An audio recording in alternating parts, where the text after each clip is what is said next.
Just a quick introduction. I'm Alex. I am the CEO of Hudson Valley Weather and co-founder of Upstate Adventure Guides with this guy. I'm Will Soter, so I'm the co-founder of Upstate Adventure Guides. I also wear a bunch of other hats that bring me out in the outdoors. I'm the assistant director of the Catskills Conservation Core, so spend a lot of time in the outdoors, connecting people with nature in various ways, taking care of the resources, learning about them, and just love spending time outdoors.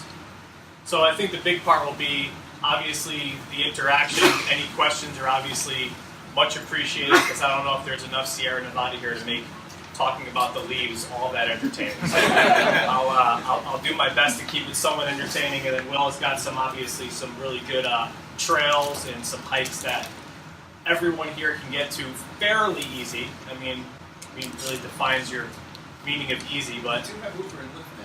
Yeah, it's true. It's true. So first off, happy, what would it be now? It's 4 days, 2 hours, and 46 minutes of fall. Yeah. Right? So it's been fall for exactly that long. So I guess the first... pumpkin spice? Winter is coming, right? So if any, quick question to start. Before we really get into where to go see leaves, I guess the first question is, does everyone even know why the leaves change?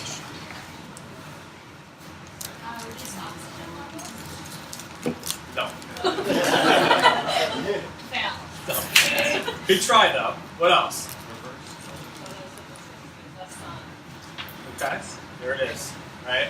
So a lot of people think that, oh, it's getting cold, the leaves are going to change. Right? I mean, even I thought that at one point. But it's really not, it has nothing to do with temperatures, really. Temperatures can expedite the process, but the real thing that starts the process is the amount of daylight versus non-daylight. So there's almost like a magic period that happens when the night becomes long enough, it starts to initiate the changing of the leaves. Because one, if you think of leaves in general, think of the fact that trees only bring on leaves as seasonal help, right? Think of it that way. They bring on the leaves, they get as much as they can out of them, and then at the end of the summer, they put them on a leave of absence. Right?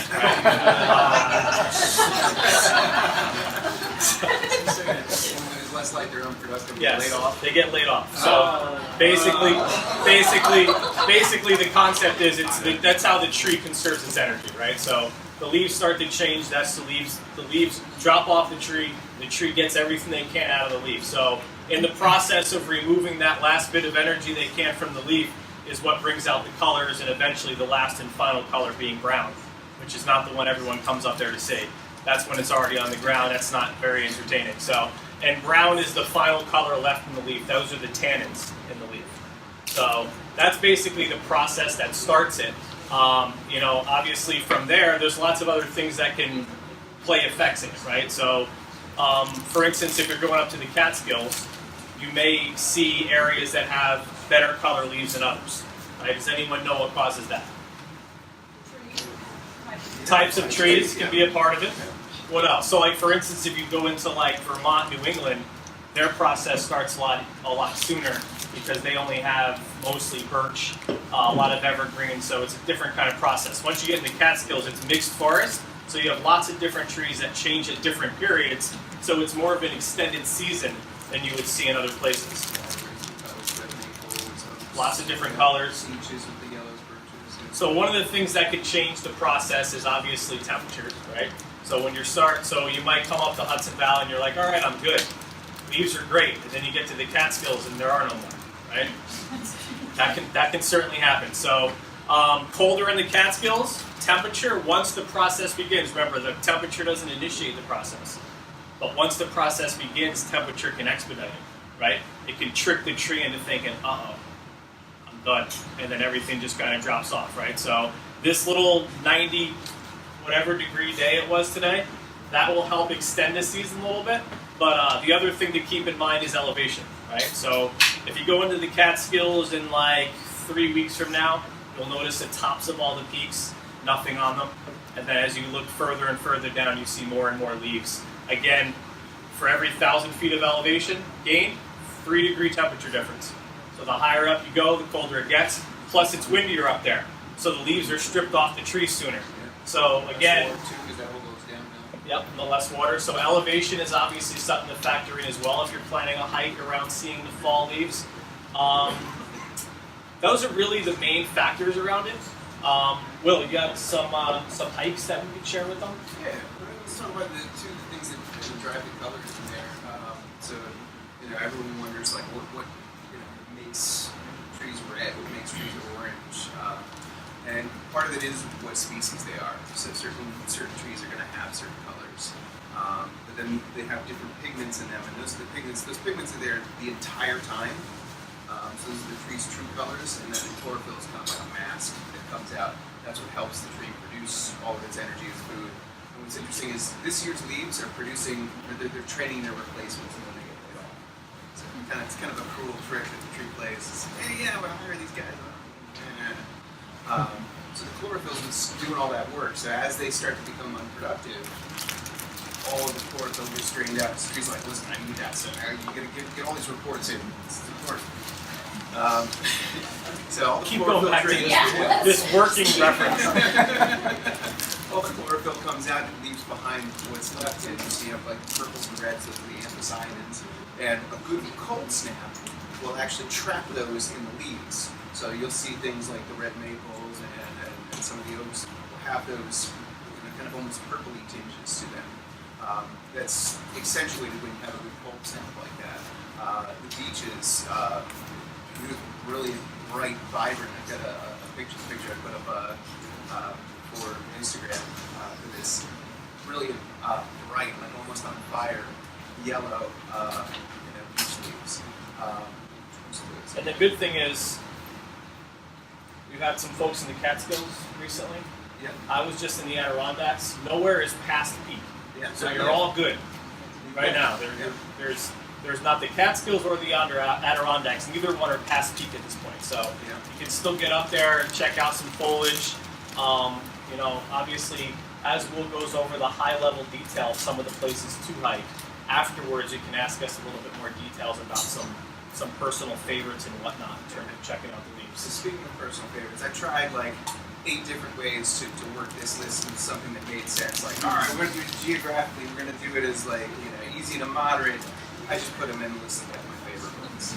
So, it just kept on falling back to that pattern of like, which ones do I like the best? So they're not necessarily always the easiest ones, but each route I tried to give options for every ability level.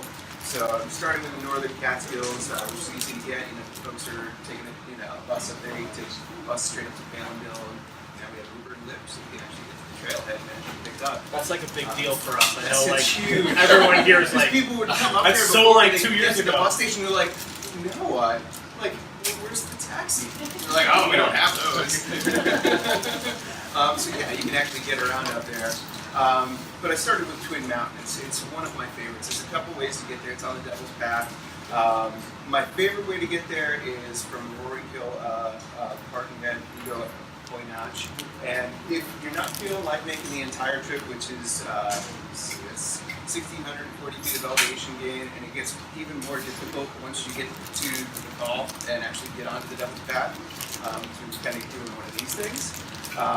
So if you don't feel like making it up there, you can kind of do like a 2.5 mile hike and get to what I call the Magic Quarry, which is known as Devil's Quarry, and it's spectacular. It has a beautiful view looking north and east over towards 2 of the most iconic peaks in the Catskills, the 2 peaks that started tourism from up there, which is Catskill High Peak and Round Top. Amazing views and great diverse forests. So you're going to have those valleys with those deep streaks of red maples and the oranges kind of spreading out from that, and bright, vibrant yellows. And then if you do make it all the way up to Twin and get to the peak, there's 2 separate viewpoints that look as far east as the Berkshires and Taconics, and as far south you can see with binoculars. You can see High Point Mine in New Jersey. You can see down to the Hudson Highlands on a clear day, so it's not hazy and hot like today, and it's not all kind of hazy in the air. You can see down to the Hudson Highlands. I mean, just beautiful sweeping views, and then west out towards the southern and central Catskills. So some amazing views, and even though it's a challenge to get all the way up to the top there, it's so totally worth the challenge. And if you're the physical challenge, it's an awesome one. You probably want to do a couple more peaks on that one. So myself and Will, we've climbed all of the Catskills in both the summer, and then we did them again in the winter. And we're currently working on doing them again without trails. Yeah. And still, Twin Mountain is one of my favorites. Yeah. So Twin Mountain, you got a quarry, a beaver dam, a waterfall, and a summit that is as close to being above tree line as you can get. It's a false summit. Yeah. But once you go past the real summit, there's an area there where there's like no trees, and you kind of get the real sense you're above tree line. Yeah. It's a beautiful There's a mountain. little Adirondack feel to it. It's that kind of rocky ledge there. Yeah. So what do I have next? Oh, West Hill. From here, it's about, I would say it's 2 hours. It's about 2 hours. You probably could you do that driving very often from the city? Yeah, if you're down to 50 West Bank, a little bit quicker. But Yeah. 215, And you know, like I said, you can take there's some mass transit options. You can take a Trailways bus pretty close to there, and then take either a local taxi. There's a local taxi there. They're like, I'll get you in 45 minutes. Or you can actually do the Uber and Lyft thing now, which they're a little bit more prompt because they're just trying to get repeat business. So some of the peaks we're going to mention. So you heard me say that we climbed all the Catskills. You're probably thinking, well, what number is that? So unofficially, there's well, it's officially, but there's 35 peaks in the Catskills that are over 3,500 feet. There's a lot of other peaks in the Catskills smaller than that. So when we say all the Catskills, we're not calculating the ones that are 2,000 feet, 1,500 feet. 35 peaks in the Catskills above 3,500 feet, and Twin happens to be one of them. And you know, obviously, if you're one of those folks who wants to accomplish something, that's kind of how myself and Will got into hiking. Is crossing off the tally sheet of hiking each of them. So, and your next one, you're going to mention West Hill. West Hill is Yeah. another one of those 35 peaks. So, West Hill, it's a really neat area. I mean, you're a little bit further out into the Catskills. It's the central northern Catskills. You kind of drive a little bit more. Twin is kind of on the edge of the valley there, so you're going to get the best of the Hudson Valley and the Catskills. It's not too far into the mountains. West Hill, you're getting a little further in there, and I'd love to go all the way down to the very end of Spruceton Road and go up to Diamond Notch. St. Anne's, you go the other way from the western approach, it just kind of gets really long. By the time you get there, you're like, all right. And I think it's haunted. Yes, yeah. But West Hill's pretty cool because you get views to the north. It's kind of like closed in to the east and west a little bit. You get kind of views of the ridge tops, which is really cool because you can see the other mountains around you. But looking south, you can see down to the Shawangums. Looking north, you can see up to the Black Dome Range, Wyndham, the northern escarpment, and just a little bit of the Huntersfield up above that. So it's a big, kind of long views. And again, it's, that one's fairly remote. You don't really see signs of civilization, which is kind of cool. You feel like you're in the middle of nowhere. And it's a pretty cool one. And that one's not too bad of a hike. There's not much of an option to get a view from the ledge until you get the Bucks Ridge, which is that's probably the best view on there. So you're definitely going up the hill on that one. It's a little more work than say stopping short on Twin to get to the quarry there. These are your friends. New York, New Jersey Trail Conference put these maps out. They're probably the most popular maps of the Catskills, but every peak we're talking about is in these maps, so they're pretty easy to find. So as we go through this, you're probably thinking either you're writing in your phone or trying to remember, but they're all on here, plus we can answer questions afterwards as well. They also have, all of those maps are also on the PDF Avenza app. That's all the PDF file maps, and all of those maps are on there, which is great because if you have your phone, once you track where you are, you can drop a pin, make a note, and like, really cool waterfall, or awesome view, I saw this. So on and so forth. So those two are definitely, well, if you stop short at the quarry on Dimples, I'd say that one's probably easy to moderate. I mean, you're definitely going uphill a little bit on an old road, but I'd say that's more easy. But if you're going up to the peak on those two, I'd say those are kind of pushing difficult. One that's kind of like, moderate, maybe, stretching the level of moderate would be Wyndham High Peak. I'm taking my kids on this one. It's a great kind of intro to a high peak in the Catskills, and pretty amazing views. The other thing about those two is those two are kind of a little further south in the Catskills, so they're going to be, kind of like, oh, I can't get there this weekend? All right, maybe next weekend or the weekend after. Wyndham, it's a little further north, so it's going to be starting to get colder up there first. And it's the northernmost peak of the yeah. Catskills High Peak. So and those leaves will change right from north so it's to going to west, change. Converging on the valley like that. So those are going to peak first. The further north you go, you're going to find the leaves peaking first. And the nice thing about that peak is because it's the northernmost, there's nothing blocking the view. So it's an expansive view all the way to Albany from Wyndham High Peak. And on a very clear day, you can see the southern Adirondacks. So another great view. But again, you always kind of have to factor in if you're going up or you're going north or you're going west, the timing of the leaves is going to change. So right now, some of those areas are nearing peak, yet the areas in the Catskills nearest to the valley are still not near peak because it's a little bit warmer there. You get the warmth of the Hudson Valley. So Wyndham, I like to kind of make a little loop about it. I started on kind of the western edge. I start in Big Hollow, Tech Road. I'll show you guys some of that if you're interested. And then I kind of loop back around to the other end of Big Hollow. And what's nice about it is you get views to the north, you get views to the northeast, and then views to the east. So you're looking up towards Albany, and you can actually see the capital, which is just, it's wild. You can see, wow, that's that. And then you kind of come around, you're looking towards the Berkshires, Taconics, and then you wrap around, you're right, and I've got the views right down into the Hudson Valley right there to the river. So it's really cool. You're going to get this diverse scenery, and again, diverse selection of foliage there. Because the stuff you're going to be looking north to is going to be peak, or closer to peak, and then as you kind of wrap around towards the valley, you'll see stuff looking back in towards the forest, towards the Catskills. It's closer to peak, and stuff out in the valley, it's still nice and vibrant and green, kind of giving that, like, all right, you got another weekend, you can come up here and catch some stuff. That one's a good one too. Like I said, it's one where it's got a couple different routes that you can bail out earlier than the route I normally take. I've taken my young kids on it. They're 6 and 9, and they had a good day of it, and definitely enjoyed those views. So to Will's point, any of the hikes in the Catskills that are eastern Catskills, one of the advantages is once you get to those peaks, sometimes you'll get to the top and they'll be near peak or past peak. But remember, your view east is of the entire Hudson Valley, and the Hudson Valley is the last to peak. So when you talk about any of the hikes along like the eastern escarpment, looking east towards the Berkshires, you got the entire Hudson Valley floor at your feet, which is the very last to change. So just because you might see Catskills or past peak, again, the Hudson Valley most likely isn't, and you could still get a full view from some of these other hikes that he's going to mention along that eastern side of the entire valley, which is gorgeous. Yeah. So now this, I was thinking as I was doing this list, like what's a really easy hike for like someone who's like, all right, I've got like really little kids, or like I'm bringing my parents with me. My parents are up visiting me, or bringing them up here, or whatnot. This is an area I've done a lot of conservation work in the summer, and it's just has some spectacular history and some spectacular scenery. You look back into the central Catskills on the other side of Round Top and High Peak, so where most of the Catskill big mountain houses were built. This is the North Town Lake area where 2 of the big mountain houses were built.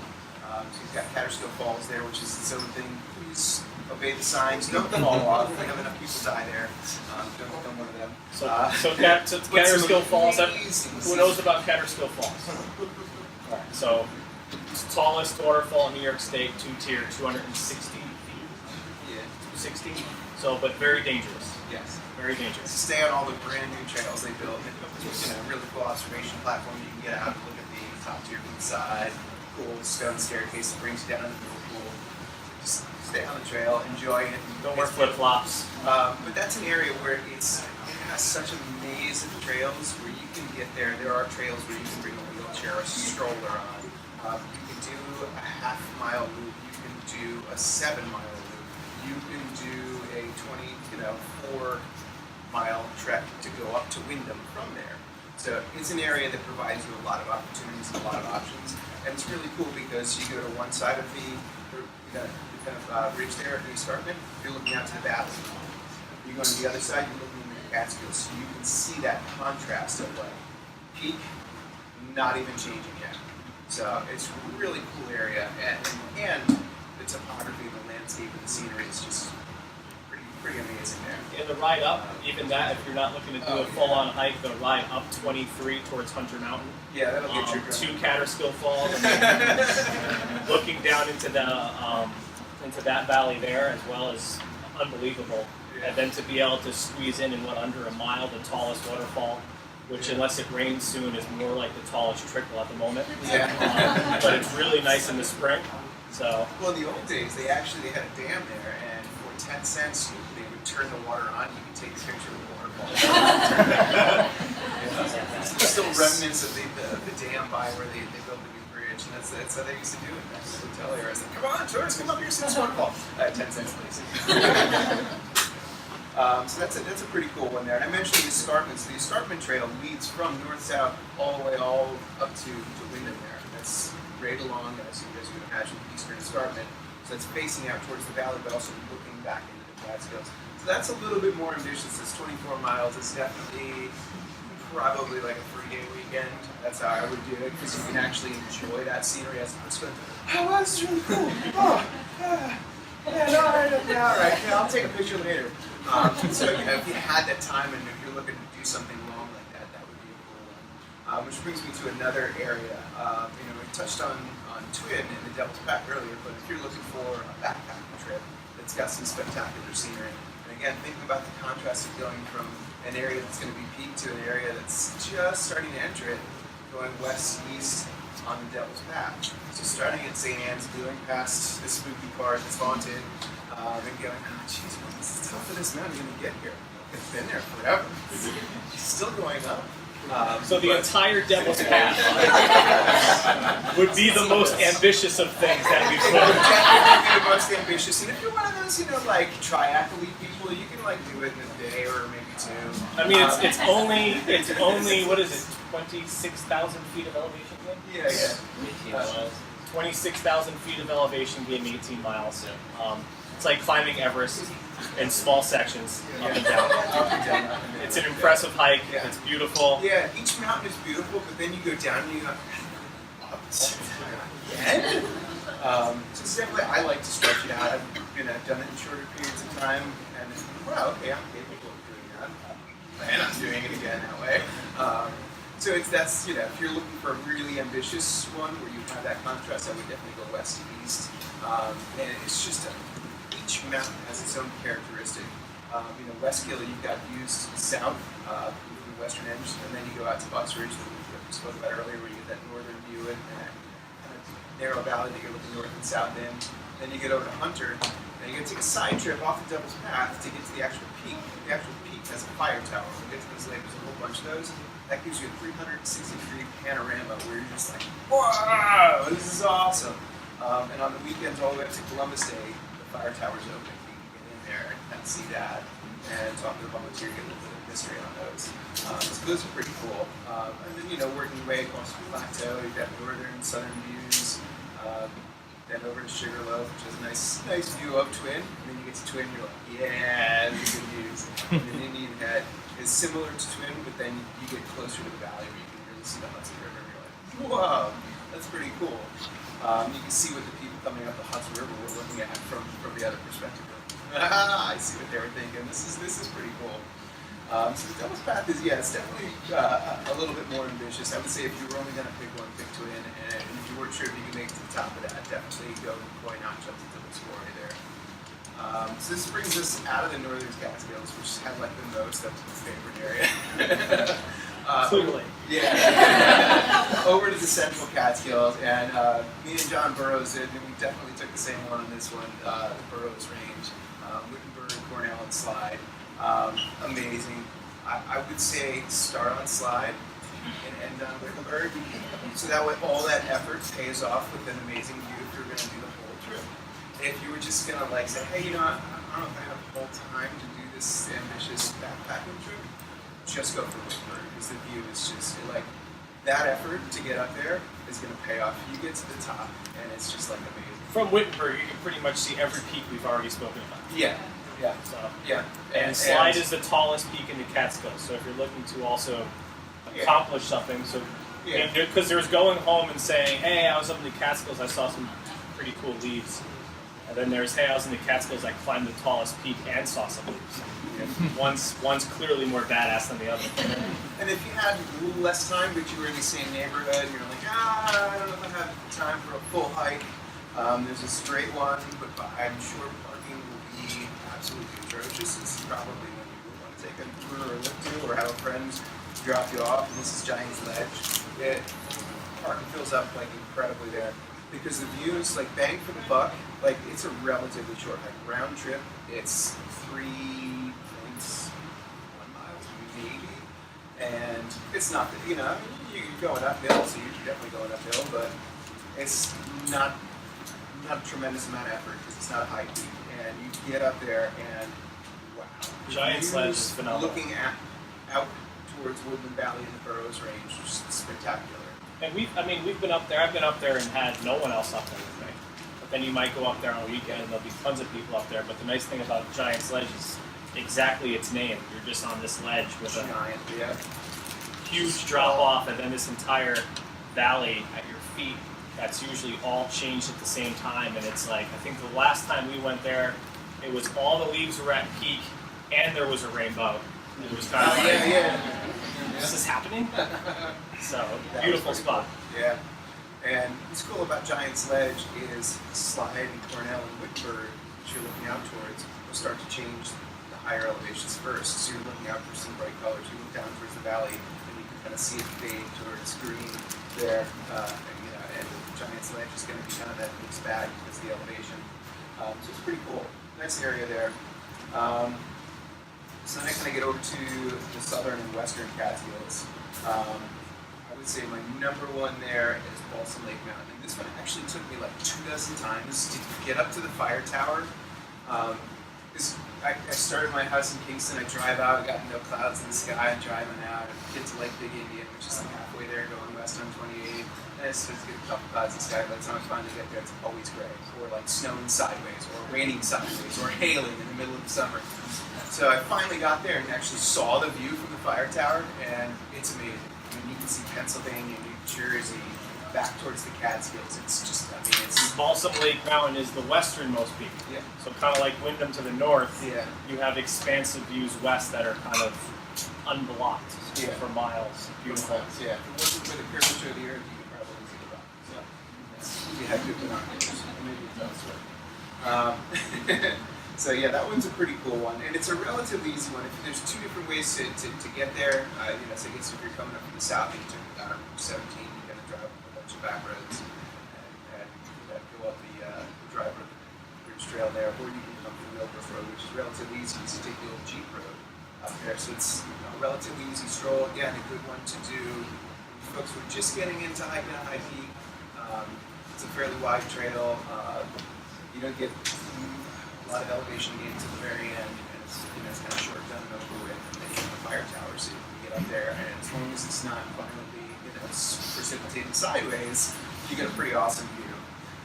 So that's one of those ones you definitely want to check the weather. So it's a valley weather. Check that weather before you get out there, because the weather at home or the weather even in Kingston or Woodstock or wherever is not going to be the same as out there. I guarantee it. Yeah, the Catskills weather is completely different. So. It's kind of the only reason there is a Hudson Valley weather, so, for that reason alone. So it's very, very much different what you can expect coming even to Will's point from Kingston, which you think, oh, we're already up here. It's totally different. From Kingston west into the Catskills, you can go from sunny and warm to snowstorm. Kingston to that area, into the halfway point, would be about Big Indian, and it's usually about a 10-degree difference in temperature. Kingston's about 10 degrees warmer. So I always tell people when we pick them up in Kingston, I'm like, we're actually going to have color in the leaves when we get to Big Indian. And, I'll usually forget it, but I'll be, blabbing about something, a history of this or some old folk tale about that. Hey, is this that place you're talking? Oh, yeah, this is Big Indian, yeah. How'd you know? I'm like, well, the leaves are brighter. And then you get a little further out, you get towards some of the reservoirs out there, you get towards the Meatpacking or further south, you never see it around that. And that kind of, the cool air will kind of cool in there and kind of create its own little effect of amplifying the colors. I have to ask since we're down here, does anyone know what the Ashokan Reservoir is? Yes? it's kind of like hit or miss. All right, so that's like a mile from my house, and that is all the water that you get down here. So New York City's water supply is the Ashokan along with a couple other reservoirs. But There's 6 of them total, yeah. to Will's point, that's also another beautiful side visit. The Yeah. Ashokan Reservoir, you can see all the Catskills behind it. You can see how they all kind of watershed right towards the reservoir. And that's also where the cold air pools down. Yeah. So you get these amazing colors around the water. The reservoir is gorgeous, gorgeous spot. Yeah. So my next hike is actually kind of features that as its primary view, and that's the Huckleberry Loop, or you could just take the Meatpacking Trail, or the Huckleberry western leg of that up to the northern edge of the Drive Road Ridge. And what's cool about this is they're saying that it's a lesser peak, so it's not 3,500. It's not one of the high peaks. But what's cool about it is the forest is extremely diverse. Between being disturbed, some old growth, some just reforestation, and then some man-made plantations that were reforested on purpose. So you've got these really unique patches of forest. You start in on the western edge of the Huckleberry Loop, and it's this plantation that was planted in the 30s by the Civilian Conservation Corps. And you're like, wow, why is every tree the same diameter, same height, same species? Like, what is going on here?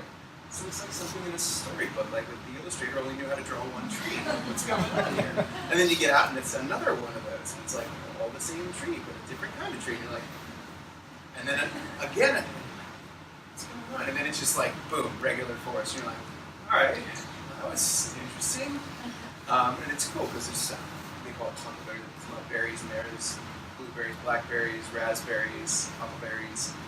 So there's some cool stuff up there.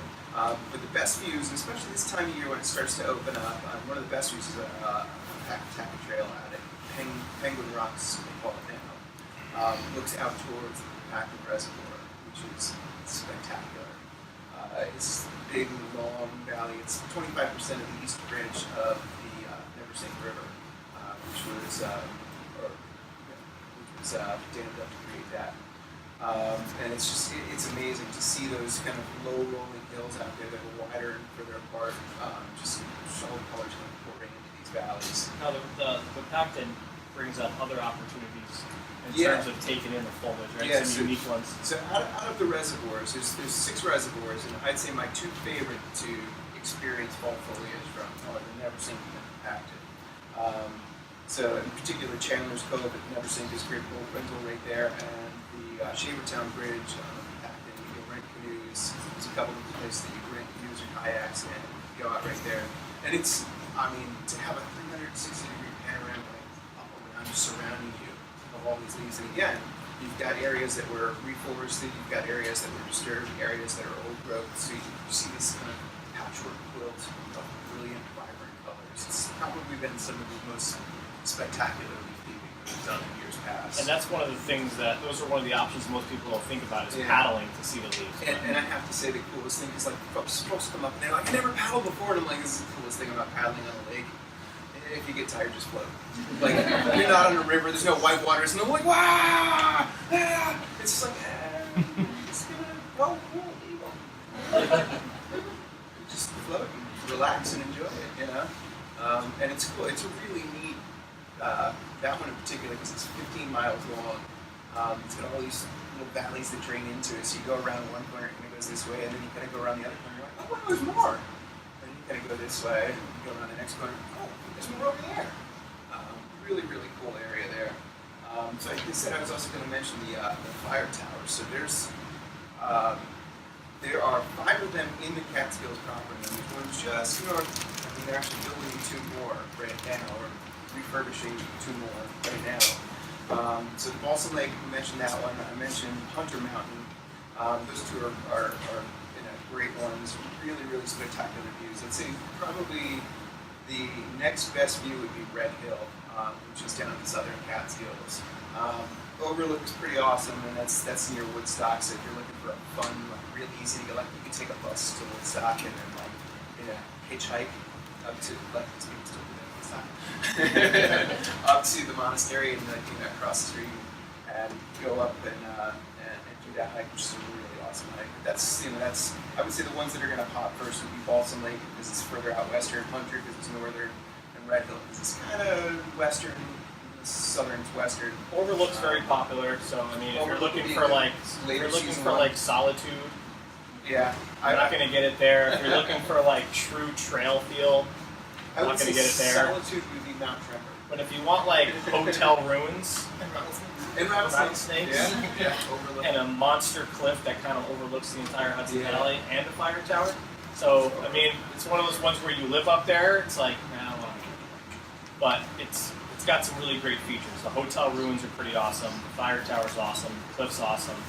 So definitely some pluses to it. But it's pretty much a non-stop dirt road for the entire time. 2.5 miles. 2.5 miles of just. And that one is the old Jeep road, but unlike the one up to Balsam Lake Mountain, that one just goes like straight for the gusto up the mountain. You're like, nice. You know, it kind of goes around the corner. Like, maybe around the corner to find out. Still going up. So yeah, that's what I have for hikes there. When we checked, we kind of typed this stuff up as of a couple of days ago. The current conditions were at 1,000 feet. We were about like 1 to 5% change, about 0% fallen at that elevation. About 2,400 feet, some of the lesser peaks, we're about 5 to 10% change, about 1 to 2% fallen. And at 3,500 feet of peaks, getting close to about 10% change, you're starting to see that color kind of pop. Some of those, you start to see, first you start to see a lot of those reds. You see those kind of working in there first, then a couple of yellows here and there, and the oranges come in there, and about 3 to 5% fall in there. The other unique thing about the Catskills is once you get above 2,900 feet in the Catskills, everything turns over to balsam. So when you go up there in the fall, it's pretty unique because you can see exactly where the elevation and the tree type changes. So you can see all these balsam-capped mountains, and then below them all the leaf changing. So it's also a pretty cool thing to see. And also something to keep in mind if you're hiking up to 3,500 feet just to see the leaves at 3,500 feet. There aren't any up there unless you're looking out. There's a handful that have. Yeah, like, Why is that? Why are there only balsams at the top? Once you get to that elevation, it's really which trees are hardy enough to survive, because even the balsams up there are stunted for the most part, because it's just the conditions up there are so much harsher, wind, temperature. So it's pretty typical. Same thing in the Adirondacks. You get to a certain point, you'll hit balsams, and then after a certain point, you actually get above tree line completely. Yeah. And you get into this alpine zone where there are no trees. Yeah. So there are no really true above tree line areas in the Catskills. There's some places that feel like it, but the Adirondacks, and once you get into New England and 4,000 feet and up, you'll start getting to some peaks where the trees don't even grow at all, which makes for a pretty unique environment. Yeah, really the conifers are the first ones they're the ones that can handle really, really poor conditions. So like a rock with like a couple of other patches of dirt on it, they'll grow in that. Whereas the other stuff has to wait until those conifers die to get a leg up to go, oh, they made enough duff with all of their needles that shedded. So now one of my seeds can actually maybe potentially grow. So a lot of the areas that do have hardwoods on their summits or close to their summits are areas that have conifers there. The conifers kind of set the stage for them to grow. Like, all right, cool. Somebody knock these down for us. Let's do this. And Bill brought up an interesting point about the Catskills long ago, which is kind of an interesting story in the fact that at one point there were really no trees on the Catskills. They were completely stripped of all their trees for the tanning industry. Yeah. So it's very rare that you can even find old growth forests in the Catskills. There's a few locations, but most we found most of them, and we know where a lot of them are, but there aren't many. Most of what's up in the Catskills is second growth because of all that tanning that happened a long time ago. So lots of unique history in the Catskills that not many people know about. So. Questions? We covered a lot, and I know all those trail names. The one in Woodside, there's a Buddhist monastery right across from the Overlook Trailhead there. So where the trail for Overlook starts across the street is ginormous. Yeah. Pretty awesome. Yeah. Yes, sometimes they have events, so sometimes it's closed, but generally you go in there. They do ask that you don't park there if you're going to hike. So the parking lot is closed. They actually built another parking lot down the road. Yes, they do have access to guidance. Alex, noticing some of the colors are brighter this year than they've been in years past. Did the cold snap have anything to do with that? Like some of the maples are really brilliant. So early cold snap in the beginning of September, which clearly is over. That helped, and also we've had a little bit of a minor drought. So we've had it's been pretty dry for all of August and the beginning of September. So again, trees drop their leaves to go into protection mode. So cold snaps and dry conditions are both things that can cause the colors to be a little bit more vibrant or change a little bit faster than usual. So that's a big one. What else? So when is like the most absolute, like perfect, ideal time to go? Probably right now for like the next 2 weeks. But again, there's so many different factors. So for instance, this weekend, the heat wave's going away. Some people might be excited about that. I don't like the heat. So trough coming in, colder weather's coming back. That might trigger things to once again expedite themselves. And if we throw in like one windy rainstorm, like your typical fall nor'easter, and it could just overnight, you can go from, oh wow, it's peak to where'd all leaves come from? So it's kind of like a very unique window in there from like now to probably first, second week of October-ish. And then after that, basically top down, north to south, everything will start to peak out quickly. And then the valley always holds on the longest. So even if you're going up to a Catskill peak to look down at the valley, you'll still get the effects of the fall a little bit later than you will up in the Catskills themselves. Yeah, so if you can't go this week or next week, and you're pushing that window where you're kind of like 2.5 weeks to 3 weeks, do something where you have a view of the valley, so that way if you don't have good conditions on the actual hike, you're looking back towards those peak conditions going, look at that valley, look at those colors underneath my feet right there. And know that fall hiking provides its own unique opportunity for breaking yourself hiking. You could be surprised. I mean, we hike all year. We probably hike more in the winter than we do in the summer, but you'd be surprised when you throw a bunch of wet leaves on top of some rocks while you're descending a peak in the Catskills. If the drought continues, one of my least favorite is the oak leaves, which tend to fall and get brown. We actually call them brown ice. And if they drop a lot of acorns, it's brown ice and marbles. So you get that on a nice, nice hill and step, and brown ice is kind of covering the marbles, and then you go, woo! Yeah. So something to be mindful for. You wouldn't think about that, like, oh, I got to be careful slipping in the Catskills in October. And then once you get to like mid-October, then you have to factor in the fact that it does get cold enough in the Catskills that you will also get that morning ice. Sometimes cold enough all day for ice. So it's kind of a transitional period where you can leave here, for instance. Dave knows, does it all the time. This guy asks me sometimes exactly what elevation will it start snowing at. 2,000 feet. We leave the city for a winter hike. It's raining as we're leaving the city. Everybody's terrified that we're going out and having 30 conditions. And it takes Alex furiously from the rest of please tell me it's snowing in the Catskills. Just get to 2,600 feet. And you'll be good. And when did it start snowing? 2,600 feet. I'll never forget that day. So it can be.